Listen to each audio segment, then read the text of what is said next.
মই 82% পাইছোঁ, 82.5 আৰু এইটো স্কুলৰ পৰা মই শিক্ষান্ত পাছ কৰিছোঁ। মই সকলো শিক্ষকগৰাকীক ধন্যবাদ জনাইছোঁ, সিহঁতৰ কাৰণে মই আজি ইমান দূৰ আগুৱাব পাৰিছোঁ। মই এডভকেট পঢ়িব খুজিছোঁ দক্ষিণ ৰূপসী হাইস্কুল। 74.5। তুমি কি হ'ব মন ভৱিষ্যতে? মই MBBS হ'ব বিচাৰিছোঁ। কোনখন স্কুলৰ পৰা তুমি লৈছা? দক্ষিণ ৰূপসী হাইস্কুল বলেমাতাৰ।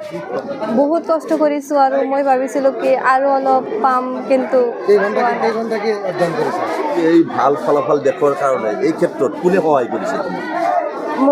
স্কুলৰ শিক্ষকসকলে সহায় কৰিছে আৰু ঘৰত মাক দেউতাই আছে, পেৰেণ্টছসকল আছে। এতিয়া ধন্যবাদ জ্ঞাপন কৰিছোঁ। যোৱা আমাৰ 25-26 চনৰ যিটো HSLC এক্সামিনেশ্যন আমাৰ এইটো চেণ্টাৰতে অনুষ্ঠিত হৈছিল আৰু এই চেণ্টাৰত 629গৰাকী ছাত্ৰ ছাত্ৰী পৰীক্ষা দিছিল। তাৰে ভিতৰত আমাৰ স্কুলৰ পৰা 311জন ছাত্ৰ ছাত্ৰী ইয়াত পৰীক্ষাত হৈছিল, এপিয়াৰ হৈছিলে। আৰু এই পৰীক্ষাত আমাৰ স্কুলৰ পৰা 94টা ফাৰ্ষ্ট ডিভিজন, 92টা ছেকেণ্ড ডিভিজন আৰু 9টা মাত্ৰ থাৰ্ড ডিভিজন পাই আমাৰ স্কুলত এনেকুৱা ৰিজাল্ট হৈছে। আমাৰ স্কুলৰ ৰিজাল্টৰ হাৰ হৈছে 65%।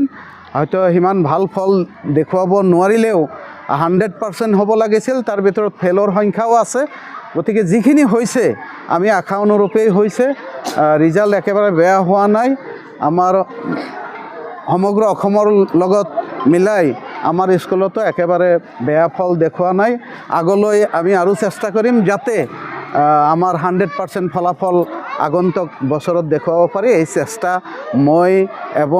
মই আৰু আমাৰ শিক্ষক, আমাৰ যিখিনি শিক্ষক শিক্ষয়িত্ৰী আছে সকলোক লৈ আমি এটা সিদ্ধান্ত লৈছোঁ, অহাবাৰ যাতে আমি 100% ফলাফল এই অনুষ্ঠানৰ পৰা দেখুৱাব পাৰোঁ। কিছুমান ছাত্ৰ ছাত্ৰী বেয়া হোৱা ছাত্ৰ ছাত্ৰী এটা ছাবজেক্টত বেয়া হৈছে, তেওঁলোকে আমাৰ কম্পাৰ্টমেণ্টেল যিটো পৰীক্ষা এইটোত ফৰ্ম ফিল আপ কৰিছে।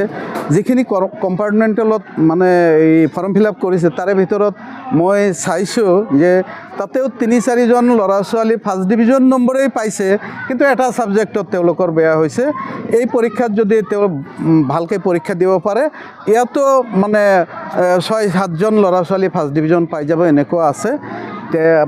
যিখিনি 30টামান আমাৰ এই কম্পাৰ্টমেণ্টেল ফৰ্ম ফিল আপ কৰিছে, মই আশা কৰিম যে এই গোটেইখিনি যেতিয়া পাছ কৰিব আমাৰ শিক্ষাৰ আমাৰ যিটো পাৰ্চেণ্টেজ এইটো আৰু ভাল হৈ যাব।